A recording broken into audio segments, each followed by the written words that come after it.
आपका जवाब आ गया। अब मैं सुनीता जी के पास जाता हूं और एक एक करके उन सारी चीजों को समझने की कोशिश करते हैं। सुनीता जी, दो तीन चीजें बड़े पैमाने पे उठाई हैं। एक तो यह है कि यूएस डील में क्या ऐसा हुआ कि परमिशन लेनी है, फिर अमेरिका के राष्ट्रपति ने परमिशन दी और जब तक परमिशन नहीं थी तब तक आप रशिया से नहीं खरीद रहे थे। मतलब तनु जी का विपक्ष के नाते यह सवाल अपनी जगह पे स्टैंड करता है कि आप प्रेस कॉन्फ्रेंस नहीं कर पाए, कोई बात नहीं, इस शेखर वार्ता में आप बता दीजिए कि स्टेटस क्या है। एक चीज ये। दूसरा, जिस तरीके से सरकार ये बार बार कह रही है कि किल्लत नहीं है, किल्लत नहीं है, किल्लत नहीं है, लेकिन हमें ये दिखता है कि लोग लाइन में लगे हैं, लोगों को 21 के बजाय 25 दिन में दिया जा रहा है। जिस तरीके की स्थिति है उसको हम किल्लत माने या इसको असामान्य परिस्थितियों की सामान्य कार्यप्रणाली माने? अनम्यूट कर दीजिए पहले जी। सभी पैनलिस्ट को मेरा नमस्कार है और सभी श्रोताओं को भी। जहां तक शेखर जी मैडम ने जो बड़ी बड़ी बातें करी, और मैं तो इनकी बात सुन रही थी कि विश्व युद्ध की घोषणा ही कर दी।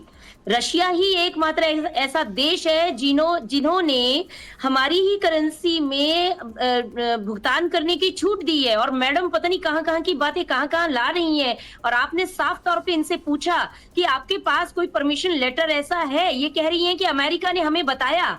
मतलब इनको भारत पे विश्वास नहीं है और अमेरिका इनको चुपगुप्त तरीके से जो है सारी खुफिया जानकारी दे रहा है। तो भारत जानता है कि इस तरीके के अगर कोई भी एक्टिविटीज रहती हैं तो वो देशद्रोह में मानी जाती हैं, क्योंकि जो भारत के हमारी जो विदेश नीतियां हैं, जो हमारे वहां पे जो विदेश मंत्री हैं और तमाम जो हमारा सिस्टम है, ये तो वही बात हो गई इनकी कि सरकार किसी की भी हो, सिस्टम तो हमारा ही काम करेगा। तो मैडम तन्नू जो बड़ी बड़ी हाँक रही थी कि ऐसी डील हो गई, ऐसी डील हो गई, इस वजह से हम जो है एआई इंपैक्ट में जो है अपना इंपैक्ट छोड़ने गए थे कि हम कितने, मैं कहूंगी कि कितने संस्कारी हैं, जहां पे इन लोगों ने पूरे भारत की नाक कटाने का काम किया, जहां पे पूरे विश्व के प्रमुख लोग आ रखे थे, सीईओज आ रखे थे, बड़े बड़े मैं कहूंगी कि बिजनेस पार्टनर और बड़े बड़े बिजनेस घरानों से जो लोग आ रखे थे, उनके सामने इन्होंने वही छवि जैसा नेहरू जी ने किया था, जैसा इनके जो भी गांधी फैमिली के लोग बाहर जा जाकर भारत की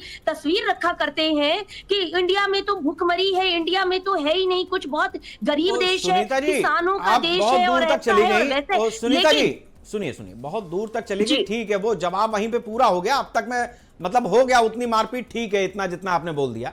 अब वापस तेल और गैस पे आ जाइए। ठीक है, देखिए जो पेट्रो उत्पाद हैं, ये बार बार ये कह रहे हैं कि ईरान के साथ हमारे संबंध बहुत अच्छे हैं और इसको मेंटेन क्यों नहीं किया गया। अरे मैडम, कौन सी दुनिया में सोई हुई है? ईरान के साथ हमारे संबंध क्यों अच्छे होंगे और क्यों करेंगे अच्छे? आपने कहा कभी कोशिश नहीं करी। पारसियों के साथ हमारे संबंध हुआ करते थे, जिन पारसियों को मार काट काट करके वहां से बाहर भेजा गया। कौन सी बातें कर रही हैं आप? और हमारे संबंध भारत के संबंध सुनीता जी एक सेकंड सुनीता जी एक सेकंड अच्छा रहते। सुनीता जी एक सेकंड। अब देखिए ऐसा है कि मैं वार्ता में इधर उधर बहुत ज्यादा फैक्चुअल मिस्टेक अगर होने लगेगी तो फिर मामला बनता नहीं। वो पार्शियन के साथ में क्या था, वो आपकी बात अपनी जगह पे हो सकती है, लेकिन ये जो 1000 करोड़ रुपए से चाबार एयरपोर्ट बना, ईरान के साथ जो हमारे संबंधों पर आप अपनी बात कह रही हैं, वो क्या मतलब सरकार ने ऐसे ही कर दिया? वो पूरा जो पोर्ट बना है उसको सरकार ने यूं ही धर्म खाते में डाला है? हमारे संबंध ईरान के साथ में रहे हैं। आप बताइए शेखर जी, मैं ये पूछना चाहती हूँ कि बंदरगाहों पे किसने रोक लगाई? ईरान ने लगाई। तो फिर ईरान अच्छा कैसे हो गया भाई? आपका युद्ध इजराइल के साथ हो रहा है कि भारत के साथ हो रहा है? ये तो समझने वाली बात है। ठीक, मैं आता हूं। ये समझने वाली बात है कि हम क्यों इंटरवीन करें। अगर आपने अपने दुश्मन बना रखे हैं तो आप ही उनको टैकल करेंगे ना अपने हिसाब से, अपनी नीतियों से।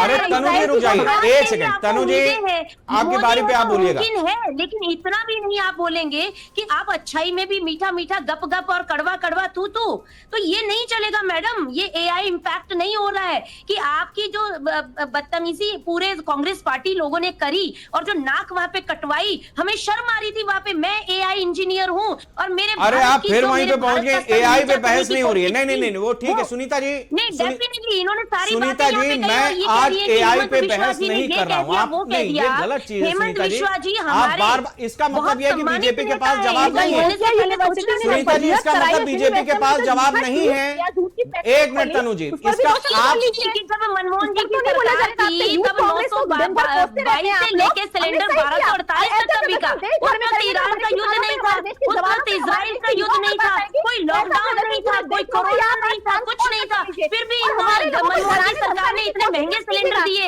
ये मैडम बोल रही है कि 21 दिन के अंदर क्यों आपने फाउंडेशन कर दिया, 25 दिन में सिलेंडर मिल रहा है। अरे भैया, जब आप लोग डर के मारे बार बार ये टेरर पूरे भारत में फैला रहे हैं कि आपूर्ति में कमी हो रही है, आपूर्ति में कमी हो रही है, तो कहीं आपूर्ति में कमी नहीं हो रही है। आप लोग ये पैनिक सिचुएशन इंडिया के अंदर खड़ी करना चाहते हैं ताकि ईरान के मसलों में, ईरान के जो अपने खुद के मसले हैं उसको सुलझाने के लिए बैठ गए। तो इतना टाइम राहुल गांधी के पास ही है, हमारे पास नहीं है। हमें अपना भारत पहले सुरक्षित चाहिए, हमें अपनी भारत की नीतियों पे गर्व है, क्योंकि आज सबसे बड़ा भारत जो है सबसे बड़ा तेल उपभोक्ता है और सबसे बड़ा अच्छा ठीक है, अब जरा सा दोनों सुनीता जी और तनु जी की आवाज को हमारे साथी थोड़ा सा कम कर दें।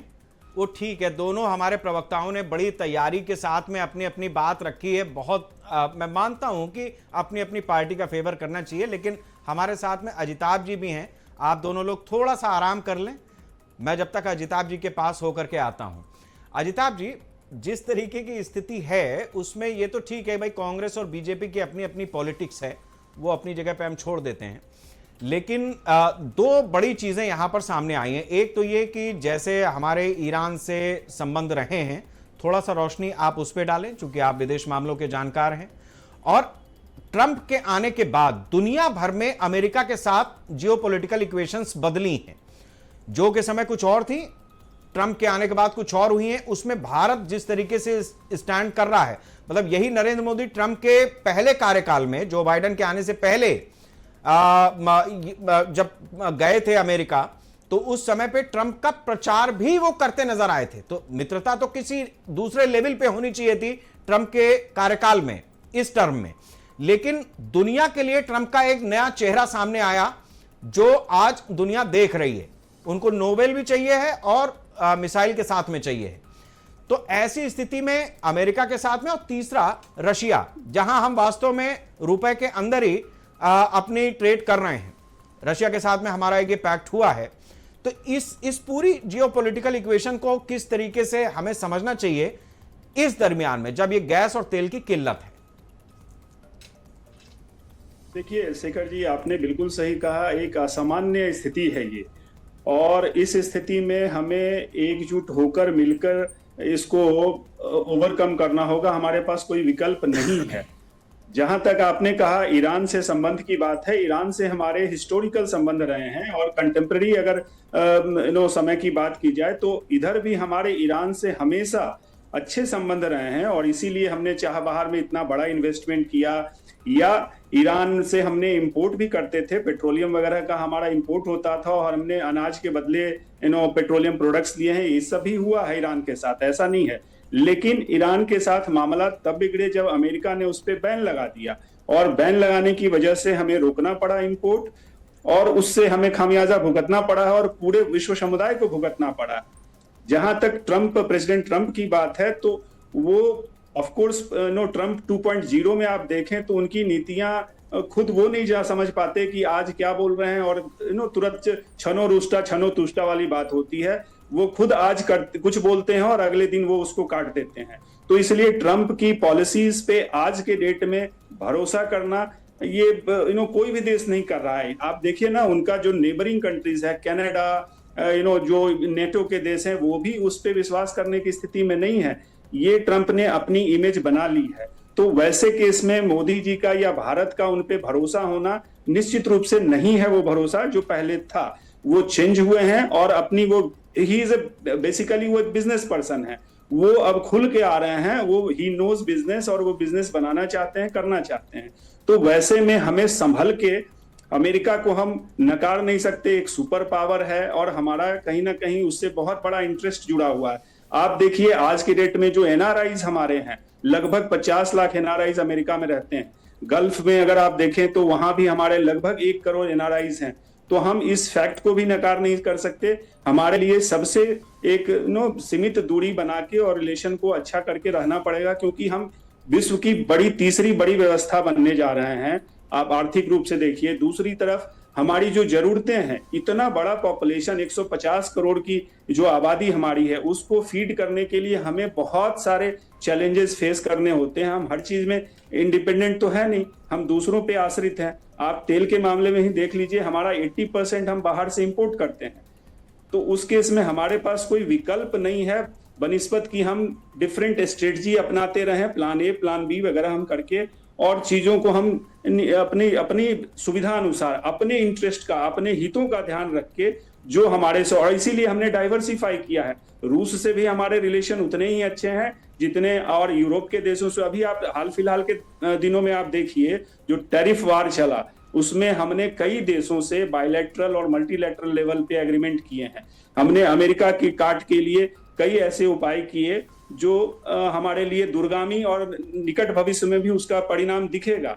तो भारत अपने हितों के हिसाब से, चाहे वो आर्थिक कह लीजिए, स्ट्रेटजिक कह लीजिए, मिलिट्री में भी आप देखिए, हम डाइवर्सिफाई, हमने रूस से भी लेते हैं हम हथियार, हम फ्रांस से भी लेते हैं, हम अमेरिका से भी लेते हैं। जहां से हमारी जरूरतें दिखती हैं उसको हम लेके आगे चलते हैं, और ये हमारा प्रयास हमेशा से रहा है, चाहे रेस्पेक्टिव ऑफ गवर्नमेंट। वो तो पक्ष विपक्ष के अपने जो मुद्दे हैं वो अपनी जगह हैं, लेकिन यहाँ पे भारत और भारतीयों का हित सर्वोपरि है। और उसके लिए इस असामान्य स्थिति में मिलजुल कर, मुझे लगता है इस चैलेंज को हमें आगे ले जाना होगा, इसको फेस करना होगा, ओवरकम करना होगा। ठीक है तनु जी, आप अपनी बात भी रखिएगा। मेरे दो चीजों पर मैं आपसे चाहूंगा कि कांग्रेस की तरफ से आप रिप्लाई करें। एक तो यह है कि ऐसा नहीं है कि ये जो वॉर छिड़ी है इस रीजन में ये पहली मर्तबा हो रहा है। 90 के दशक में भी हमने देखा है, 2012 के आसपास भी इस तरीके की जब स्थिति बनी तो भी ये कहा गया, अमेरिका की तरफ से ही कहा गया था कि भारत को तेल का ईरान और गल्फ कंट्री से खरीदना कम कर देना चाहिए। 20-30% की कटौती इमीडिएट हुई थी, अमेरिका के कहने के बाद हुई थी, ये ऑन रिकॉर्ड है सारी चीजें। तो ऐसे में जो आज की स्थिति है, ट्रंप क्या बोल रहे हैं उसका एविडेंस उस तरीके से भले हो ना हो, वो अपनी जगह पे है, लेकिन ट्रंप कुछ भी बोल रहे हैं और कब पलट रहे हैं, ये एक स्थिति बनी हुई है। तो ऐसे में जो देश के भीतर की स्थिति है, क्या आपको लगता है कि जब वॉर चल रही है, जहां से सप्लाई होती है, जहां से माल निकलता है, जब निकल ही नहीं रहा है, आगे बढ़ ही नहीं रहा है, तो ये क्राइसिस तो होनी ही है। क्या देशवासियों के लिए भी बतौर विपक्ष कांग्रेस के पास कोई प्लान है कि उनको क्या करना चाहिए? जो लोग आपसे जुड़े हैं उन्हें क्या करना चाहिए? कुछ ऐसा भी प्लान आपके अंदर या पार्टी में मंथन हुआ है, या सरकार को कोसना ही एक काम है?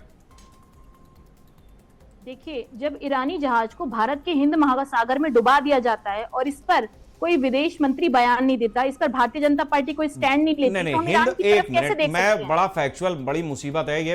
हिंद महासागर में डुबोया जाता है लेकिन भारतीय नॉटिकल से दूर, वो श्रीलंका की टेरिटरी में आता है। आप इस बात को समझिए। ऐसे क्या है कि कंफ्यूज हो जाते हैं हमारे दर्शक। लेकिन वो मेहमान किसके थे? उन्हें भारत बुलाया, किसने बुलाया था? भारत के लोगों ने बुलाया था, भारतीयों ने बुलाया था। भारत की सीमा से, मैडम, भारत की सीमा से किसी भी देश का जहाज होगा, वो अगर निकल गया हमारी समुद्री सीमा में, अगर उसने अपना रास्ता पार कर लिया है तो हमारी टाटा बाय बाय हो जाती है।